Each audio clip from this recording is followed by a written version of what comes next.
have with us a very dear friend who was actually the person who got me thinking about creating the REX Global Fellowships. He's an Emmy Award winner, Kaizaad Kotwal, who's been working with his mother, Mahabanu Kotwal, who's also a Karmavir Puraskar awardee. He's been very active in on the issue of gender rights and gender justice for many years. And Kaizad has just launched a huge movement, which is called 1 Billion Rising to End the Global War on Women. When I nominated Kaizad for the Karmavir Puraskar, because he's done a lot of work, he said, Jerry, I don't think I deserve this honor at this stage because I need to do more. And maybe next year when I get the 1 billion campaign going. And that actually was a trigger point, Kaizad, where I started thinking, how do we get people like you who have that integrity, who have that intent to do something into the fraternity any which way? And that's how the REX Global Fellowships concept started kind of playing in my head. And I'm happy that we have a whole lot of REX Karmavir Global Fellows here.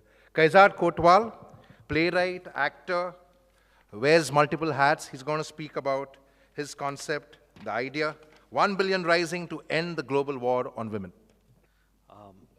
Good evening, and thanks for that intro, Jerry. And I'm humbled and honored at the same time. I'm extremely activated and also angered at the sort of issues that people have been raising, which are very, very worthy of attention, and angered because those issues exist in a society where they shouldn't. On the 8th of December 2010, a 13-year-old girl was abducted by 4 boys, raped and left by the roadside. That girl somehow managed to crawl to a brick kiln for help, only to be raped by 2 workers again. When she was finally let go in the evening, a rickshaw driver offered her to give her a lift, only to rape her again and dump her on the same road. Left for dead and crying for help, the young teen was picked up by a truck driver and his aide. And you may have guessed it by now. They raped her repeatedly for 9 days. In July of 2011, 3 men raped a 3.5-year-old girl. Yesterday, we were privileged enough to hear from Dr. Naireen Daruwala of the Sneha organization from the Dharavi slums of Mumbai, a shelter that we've supported for many years. That shelter actually started when its founder, Dr. Armida Fernandez, who worked at the neonatal department of Sion Hospital, was one day brought a young child of 2 months old who had been slit from the vagina to the umbilicus because somebody had tried to rape her under the belief that if he raped a virgin, his diseases would be cured. The 2 cases that I mentioned of the young girl who had been raped repeatedly and the 3.5-year-old girl happened right here in neighboring Haryana. There is an epidemic of rapes in that state and in this country and perhaps even in the world, which begs for the imposition of martial law or peacekeeping troops from the UN. But then again, we know that peacekeeping troops from the UN are also responsible for rape. And nothing is being done to stop any of these atrocities. In the Haryana case, to add insult to injury, the former Chief Minister, Om Prakash Chautala, said that girls needed to be allowed to be married off at a, quote, very young age to protect them from rapes, end quote. A DSP there, Yashpal Khatana, offers as an explanation for the frequency of rapes the fact that, quote, girls are easily influenced these days. They wear Western clothes, so the number of gang rapes will increase, end quote. And the icing on the cake, Chinese food. Quote, chow mein leads to hormonal imbalances, evoking an urge to indulge in such acts, said Jitendra Chattar, Khap Panchayat leader. Burgers and pizzas were also seen as rape-inducing foods. We may laugh at the absurdity, but none of these so-called leaders is even half joking. They are deadly serious, sadly. And deadly serious also is the war on women. Often when I use this phrase, the war on women, there is a confusion about the linguistic framing. Surely people say to me, you must mean a war against women. But no, it is a war on women. So why or how or what is a war on women? The answer is simple. Increasingly, conflicts around the world are being fought quite literally on the bodies of women and girls. Religious institutions, political organizations, social norms, cultural protocols, governments, and increasingly corporations have started to use the bodies of women and girls to fight for the agendas that they are vested in. This isn't necessarily a new phenomenon, but it seems that the fervor with which women are being violated is new. There is, without a doubt, a war on women being fought in just about every country in the world, including the United States and in Europe. And because this war is so proliferated, so simultaneously engaging so many nations in it, we don't think of it as a war, and hence we don't see it as worthy of resources to try and restore women to a place of safety and peace. Currently, there is a war ongoing in the Congo, a war being fought largely over the small minerals such as tantalum, tungsten, tin, gold, and coltan, used largely in our cell phones, digital cameras, portable music devices, computers, Game Boys, and PlayStations. This war is the second longest conflict in the history of the world and has claimed close to 6 million lives. It's still ongoing. So the number of fatalities is second only to the Holocaust in Europe between the two world wars. In this war, men of certain villages have been wiped out, and women are being abused in ways that are unimaginable. An octogenarian grandmother was gang raped by 11 teenaged boys. Sons are routinely asked to rape their mothers and sisters at gunpoint and then killed. Some women and girls are raped so often that they develop holes in their body, fistulae, which prevent them from retaining any bodily fluids, and as a result, they smell and no one wants to touch them. No one gives them any affection. And yet, who is really paying attention?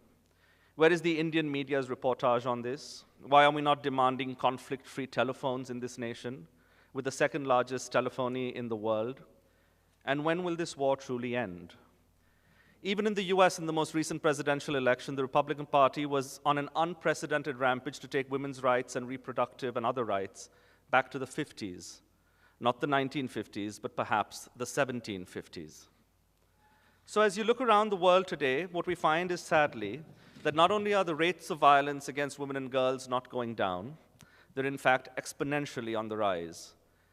And worse, the types of violence being inflicted on the bodies of women and girls get more and more lurid, more and more macabre. For those of us who have been involved to varying degrees to raise awareness and funds to combat and diminish violence towards women and girls, we have always somehow operated under the subconscious assumption that the violence would at some point end. We could not have been more wrong about that. It's not that we underestimated the depths of the problem. It's not that we deluded ourselves into believing that the roots of this problem are not deep and widely proliferated. And it's also not true that we wishfully hope for something that today seems impossible. What turns out to be true is that patriarchy is a more formidable foe than we had ever imagined.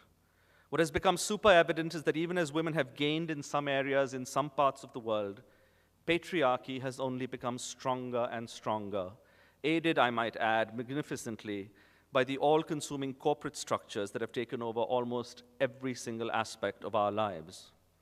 Patriarchy does not, as it turns out, want to share or diminish its power at all. In fact, patriarchy has often done so well is to co-opt women into doing its bidding against other women. So from the horror stories of mothers-in-law who badger, sometimes to death, their daughters-in-law over dowry, to women in the corporate structure world having to appear more and more masculine the higher they climb that NASDAQ and Wall Street ladder, women are co-opted by patriarchy to continue the domination of other women. This works insidiously at two levels. First, it allows men to appear less complicit in the crimes against women by the fact that women are now co-opted into doing their dirty work. And second, it allows men to turn around and say, it's just not us men, look, it's women who are also doing bad things to other women. And patriarchy is blind to caste, religion, geography, culture, region, nation, continent, and even social and economic strata. One of the most horrifying findings in many studies in India is that violence is often more prevalent in better educated, more well-to-do communities. So while we hear about the atrocities of the Kap Panchayats, how often do you hear about elite Malabar Hill in Mumbai, which has one of the highest rates of female feticide in this city, perhaps even in the country? Here, the rich don't have to break gender identification laws. They can simply afford to whisk away to Singapore, Dubai, London, and with the first fetus is a female, simply abort it before returning to a marvelous hilltop view of the Arabian Sea and lush foliage all around in their multi-million-dollar apartments. According to a United Nations report in 2004, and I want you to listen to this number very carefully, 1 out of every 3 women in the world today is a survivor of violence or some form of rape, some form of beating or some form of sexual violence. If you do the math, that means that at this given moment in the world, we have over 1 billion women who have been violated. 1 billion. In India, the number of women who are violated is closer to 1 out of every 2. So the numbers are staggering, the scope of the problem mind-boggling, and this unnamed war an ongoing silent holocaust. And change, though seemingly impossible and the light at the end of the tunnel most definitively not quite within sight yet, we still have to keep working towards that. Which brings me to this notion of 1 billion rising that Jerry mentioned, and I want to just clarify that the idea is not really my idea, but we've been working with the playwright of The Vagina Monologues, a play that some of you may be aware of. And she is starting this new movement on February 14th of next year called 1 Billion Rising, and we're helping her here in India to launch the Indian initiative. And the idea of 1 Billion Rising is that our hope is, Eve's hope and our hope, is that 1 billion people, women, their supporters, their husbands, their brothers, their sons, their employers, their bosses, will get out into the public arenas. You will leave your workspace for about 15 or 20 minutes on that day. You can gather in your lobby, you can gather in the lawn outside your office building, you can gather in a communal room at the hospital you work at, wherever, and you will dance. And you will dance for 20 minutes, or half an hour, or however long you can, for the simple reason that for the first time in the world, we hope, will any issue have mobilized 1 billion people to focus their attention on a particular problem. So while it may seem frivolous that you know, we're going to get out and dance, that's just the beginning. But it is important to make that symbolic statement. It is important to make that statement to the world to say that 1 billion of us, or perhaps even more, are now aware and ready to do something about this. The reason that I raise that I've been focused on this issue of gender violence for so long is that many of the problems that we've talked about today have at the root the fact that we do not value women. And if you switch that around, if we start valuing women right from the start, from the womb, with prenatal care, and you know, we could go on and on about that, a lot of the problems that many of you are dealing with in your own amazing ways would also start to diminish, if not disappear. I'll end with just a couple more things. In a poll of 370 gender experts on how well women faced in the G20 countries, India, they don't tell you this in India Shining, was ranked the worst country to be a woman. Saudi Arabia was better than us. You know that you are a democracy only in name when your gender rights and welfare situation is worse than that of a theocracy based on religious fundamentalism. The real solutions to ending violence against women is the reevaluation of patriarchy and its sure but steady dismantling. That's a far bigger challenge than the human mind has yet been able to wrap itself around. So the work that my mother and I have been doing for the last 10 years or so, we have used art as an agent of activism and fundraising to combat this war on women. I want to end with a poem that Eve Ensler herself has written with her work, based on her work in the Congo. She wrote this piece after interviewing an 8-year-old girl named Noella at the Panzi Hospital in Congo. And after the interview, Eve tried to hug Noella, and she squirmed away. Eve realized that Noella probably hadn't been hugged since she had been raped by a group of militia every day for 2 weeks straight. The rapes had destroyed her insides and given her fistula, so she had no ability to hold her pee. Eve hugged her anyway and held her on her lap, and after realized that there was no turning back. I end this piece with this poem not as some rhetorical flourish or as some speechwriter's grand scheme of audience manipulation. I end with it because even after over 100 times of reading it, I can barely get through it without losing it. So I'll try. Baptized. Look out your window. The dead live everywhere. Think of your luxuries as corpses. Count the bodies. 30 hacked children for a new PlayStation. 20 tortured women so you can text photos from the party. 50 amputated men waving their missing hands as sweet Andrew mindlessly bounces his rubber ball. I held an 8-year-old girl in my lap who had been raped by so many men, she had an extra hole inside her.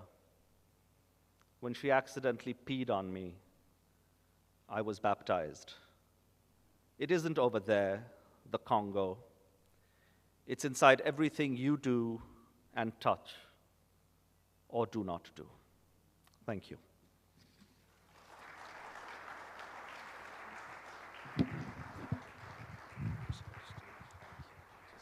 Thank you, Kaizad. You'll have to take center stage for the Q&A. I can't help but go back to my rhetoric about fundamental duty number 5, which is, we don't know any of our duties, but most people don't know any of our duties. Fundamental duty number 5 emphasizes the fact that we need to renounce practices which are derogatory to women. And I won't speak about the world, I'll speak about India, because growing up in Bombay, I don't think I had seen too much of Eve teasing. And it used to be a Delhi thing. And I used to think Delhi mein koi dirty old men karte honge. 12 years ago when I came to Delhi, I realized it's not dirty old men only who do it, it's also youngsters who do it because they think they are God's gift to womankind. And now Bombay has also changed, so there's Eve teasing in Bombay also. It's happening all over the place. Last year there were 2 young boys who were killed in Bombay because they stood up to Eve teasers, right? But this is what is happening. And I sometimes when I travel in the metro, if I'm standing in the compartment near the ladies' compartment, I see men just stand there and behave like they're God's gift to women. And I actually feel like doing something with them, but I try to tell the women, why don't you slap them? And I think it's time that people rose up to this. So we'll open the floor with questions for Kaizad.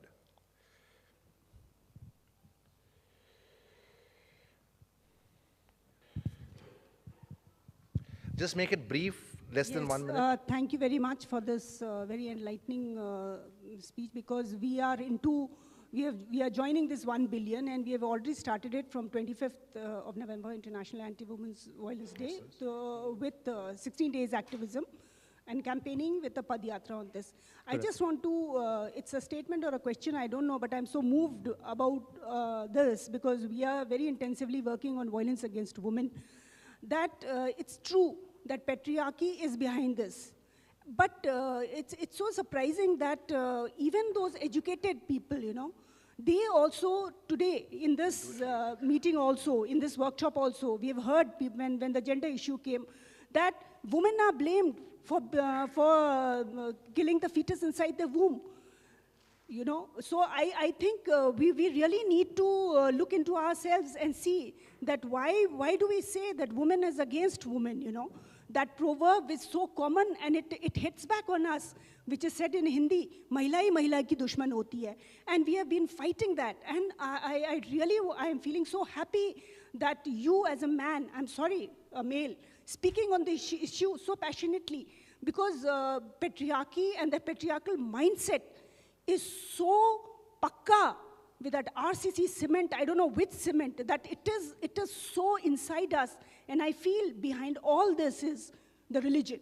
Our religion, which tells us whether it's Mahabharata, Ramayana, or anything. And today we are quoted for that, and we are being told that you have to behave like that. Please tell me, you said dismantling of patriarchy. How will it happen? Make it brief. How will it happen? I think you know, patriarchy is so insidious, and it's been around for so long, and it's so well structured and so well rooted that like all sort of great machines, it becomes most powerful when it becomes invisible. And because patriarchy is largely invisible, and because we have trained women so well to do our dirty work, I think I would not just blame religion. I think religion has played its fair sort of starring role in the oppression of women. Corporations are doing no better today. I mean, let's be honest about that. Not every corporation, but many corporations. I consider, and I think I'm going to step on a few toes, but I consider whitening creams to be a form of violence against women. Largely because women, so far at least, are the sort of dominant market with whitening creams. Because again, what we're doing is we're finding new and sort of improved ways of telling women that they're not good enough the way they are. So somehow being dark is a trait that you need to sort of, you know, again, make invisible. We're constantly trying to make women invisible through these processes of patriarchy. And we don't even realize that what's at operation is a patriarchy. Absolutely. I think we have to start with that. I think Pooja has a question. Thank you, Kaizad. Yeah, but whitening creams are also brainwashing men nowadays. You are fair and handsome also. So, and that's the only penchant for fairness in this country. Pooja has a question. Yes. Yeah. Hi, Kaizad. Hi, Pooja. I have goosebumps listening to you. I want your response on something. I asked a very, very senior person in the police a few years ago, and I said, you know, this is on two issues. So I asked him why, you know, I'd read something about gang rape being on the rise because it's the toughest to convict people. So it's easier, apart from the fact that it's easier to inflict the rape. His point was, he says, you always blame the cops. And he says, you normally read about arrests being made, but you don't read about our convictions, one. Second is media is so good at reporting the crime. They're not good at reporting convictions or the punishment. And I've lived in Dubai for about 5 years, and the difference was society is scared because you print people's pictures, you highlight convictions, which doesn't happen in India.